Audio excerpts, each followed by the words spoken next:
First, explain our this slide, and today we are talking about corporate social responsibility, how businesses are expected to act responsibly toward people and the planet. We will focus on the laws that push companies to do good, not just make profits. These rules help shape how business operate day to day. Let's dive into how doing the right things is becoming a legal must-have for the companies. So, uh, today we will presenting a case study focused on which highlights some key challenges and the solution in corporate social responsibility. This case study is great example of how business can balance profit with purpose.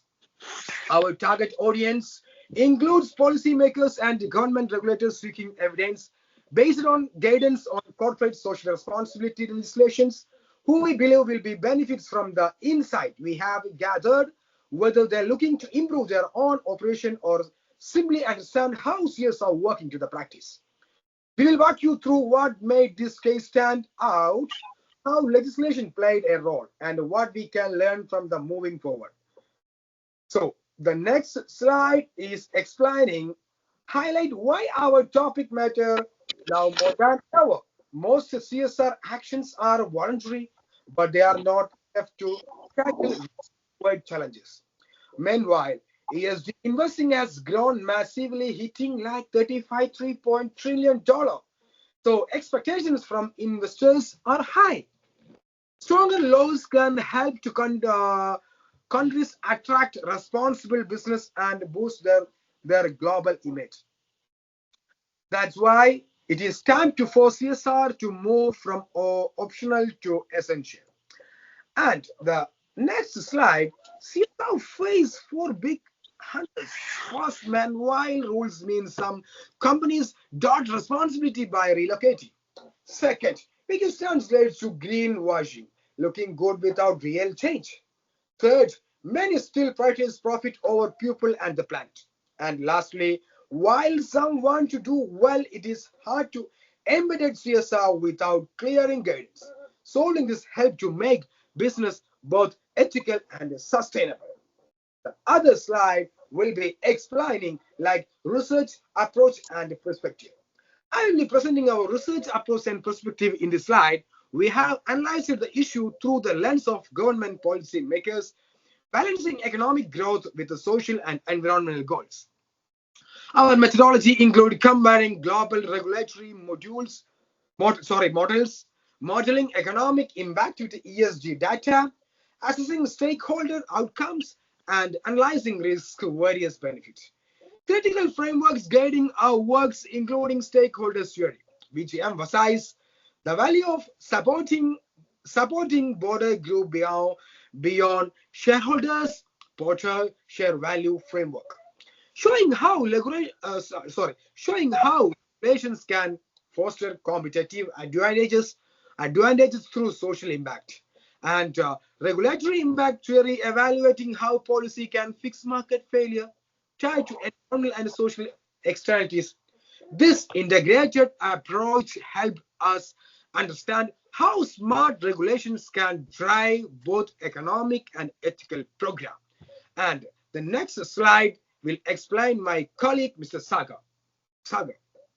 Hi everyone, my name is Shagode and my student is 2308568, and I'm going to explain the case study. So the slide is the expected the outcomes and impact. We'll begin with the policy framework. This involves creating the structure and set out the guidelines that define various level on tiers of mandatory and social business requirement. We have the implementation roadmap. This include both short terms and long terms action plans to help put this the policy into law. The focus in on the politically making the sure the transition is smooth, minimizing the disruption for the businessman. Of course, no plan is complete without understanding the risks. The will be taking a deep dive into the potential obstacle, like how this change might affect the global competitiveness. This key performance indication will help us monitor the progress, evaluate what's working, and make the condition the improvement over the time. The next slide is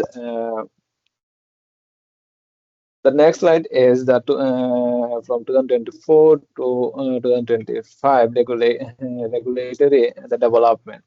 The recent legislative momentums. The EU CSRD, the implementation 2025, from 2024 to 2025. The large company in the EU must report their sustainability performance, the European Commission 2025. The EU announced in March 2025 plans to exempt 80% of companies from the CSRD, the requirements.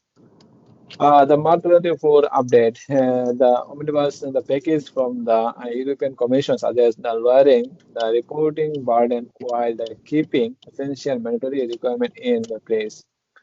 The global expansion, CSRD, the standard are now mandatory for us teach the firm with the sustainability European revenue. OECD, the confirm that integrating CSR into core strategy announced the organizational resilience while addressing climate change, equality, and the resource scarcity. The next slide is the data source and research methods. The research tools comparing different the countries law, they analyze how different countries under the mandatory CSR impact the assessment metrics. The created scoring the system measuring how low the affect the business, the customer, investor, the government, and society. The cost benefit analysis. The calculated and the implementation cost versus the benefits using the financial analysis, the method, and OECD 2025 data. The market trend analysis. The study ESG investment the pattern 2022 to and 2025 and sustainability. The reporting, the adoption to understand the market direction. The next slide is current implementation challenges. The regulatory pushback, the European Commission plan to remove 80% of companies from CSRD scope indicates the implementation proved more challenging than anticipated. The complexity concern, the sustainability reporting, the requirement adapt rapidly with the compliance, the requirement already pushed back and more delays the likely. The market response, the business now face change from the optional CSR enforceable, the directive, and the compliance. The critical insight, the recent development indicates the regulator landscape shift rapidly based on implementation, the realities, and the business pushback. The next Thank you, slide sir. is uh, acknowledge uncertainties, the why we cannot give the definitive and the solution. The regulation keep a change EU the decision to remove 80% of companies from CSI with the show how quickly the policy shift or in the facing the implementation challenges. The economics are unknown. We cannot predict the economics condition, trade, the leadership, and the competition over 5 to 10 years. The technology disruption, new technology could completely change how we measure the social impact, making the current frameworks outdated.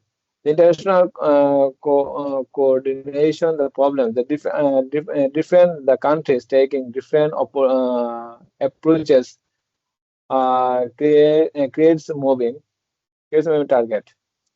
Uh, the Thank you, sir. Go. I can united start from results there. mandatory Five laws might minutes. push compliance box taking rather than real social change. Thank you. Thank you, sir. Go. Let me continue from where he stopped. Under this topic, we have some future scenarios. Under the scenarios, we have like three scenarios we want to talk about. The first one is the gradual mandatory implementations. where we have the phrase introduction. The approach targets large companies first, those over 1,000 employees, aiming for full implementation by 2026. The second one is the compliance costs, which estimated at like 2 to 5 billion pounds across the sector over 5 years. This cost reflects the investments needed in system. The other one is international coordination through G2O framework. Leveraging G2O framework suggests a collaborative effort to align standards internationally, which can help in creating a level playing field and reducing regulatory arbitrage. The fourth one is the risk implementations, which similar to the EU's corporate substantiality reporting directives. Delays could arise due to complexities in standardizing reporting requirements and ensuring readiness among companies. The second scenario is enhanced voluntary framework. Under that, we have the tax intensives, we have the lower risk resistance, we have the lower resistance, but it's potentially limited. The third one, we have the market-driven adoption, which explains the EGC investments, the flexible outcome, the potential inconsistencies.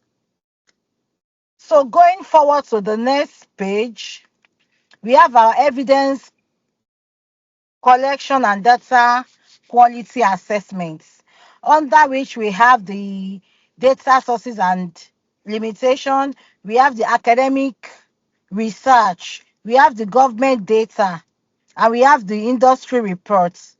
So talking about the academic research, we have our strengths, which provides solid theoretical framework that can guide understanding and implementation of CSR practice. We have the limitations. The second one, the government data, which we have our under the government data, we have the strength, we have the limitation. The third one, we have the industry reports. We also have the strengths and their limitations. So going to the next one, we have our report, we have our proposed legislative framework, which that is divided into three tiers. The first one is the large public companies, which is greater than 500 employers, is a mandatory compliance. The second one is the medium companies, 50 to 500 employees, simplified reporting. The third one is the small companies, which is less than 50 employees. Voluntary participation are inclusive, like those that want to work voluntarily. Then we have the core requirements. The core requirements for these are the mandatory social and environmental impact reporting. We have the stakeholder engagement processes. We have the supply chain due diligence and also the community investment targets. So our next slide, we have the short-term recommendations, under which we have the pilot program, the launch voluntary certification schemes with tax intensives. We have the stakeholders consultation, comprehensive industry and civil society management. We have our international dialogue, coordinate with EU, SC, and other major markets. We have the capacity building, the develop training programs and support resources. We also have the baseline studies. They establish current performance metrics across industries. We also have the long-term strategic directions, which is like 2 to 5 years. Under that, we have the legislative implementations.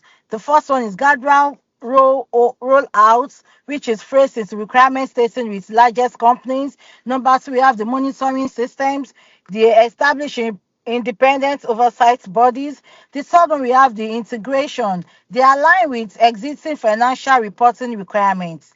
The fourth one, we have the international standards. They work towards global harmonization. The fifth one is the continuous improvement. This is a regular review and adjustment mechanism. I would like Ikechukwu to continue on the next slide, which is the risk assess and mitigation. Thank you. All right, hello. My name is Ikechukwu Peter Ibuchoya. I'll be talking about risk assessments and mitigations. We have the primary risk. In the primary risks, there are economic, there's implementation, there's a political. The economic reduce competitiveness in business relocation. Like when the business relocates, there's this competitiveness that goes on within the new place of relocation. Then the implementations are the different regulatory captures and enforcement that are being carried out. The political, which are political reviews, are the different kind of reviews the government's place during relocating from just the different lobbying resistance and all that. Then we look about mitigation strategies. We have the phased implementations with industry consultation, independent oversight mechanism, international coordination to prevent regulatory anti-bridge, and clear metrics and transparent reporting system. Then we have the international case study, which is the France Duty Vigilance Law. These implementation lessons are the scope applied to complaints with over 5,000 employers. And these employers in France or worldwide equivalent to about 10,000 requirement include vigilance plans covering human rights, environmental risks, result increase in corporate due diligence, and some implementation challenges. Key learning. The key learning enforcement mechanism is essential. Industrial specification guidelines is needed, and civil society monitoring enforcement are also needed. Then we move on to the next one, which is research limitations and unsolved issues. We have critical limitations, limited historical data. Those are the data mostly social business laws are new for long-term for analysis. Then we have the cultural differences. We have the rapid changing market. We have the measuring success. Issue requiring for further research, which are the effective enhancement with encouraging innovation, small business support, and without competitive disadvantage, and also long-term economic competitiveness effect. Then we'll look at the conclusion with utterances, acknowledgement. Then the regulatory momentum exists. The EU has this regulatory momentum that exists, which interchange when dealing with international business. Marketing intense interest confirmed the ECG investment flows indicate demand social business models.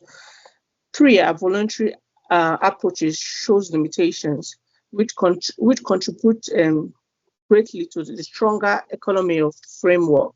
Recommendations. We have short terms, which are like 1 year to about 2 years, which that's like the short-term recommendation. We have the long-term direction. We have the critical canvas, which takes a much longer time.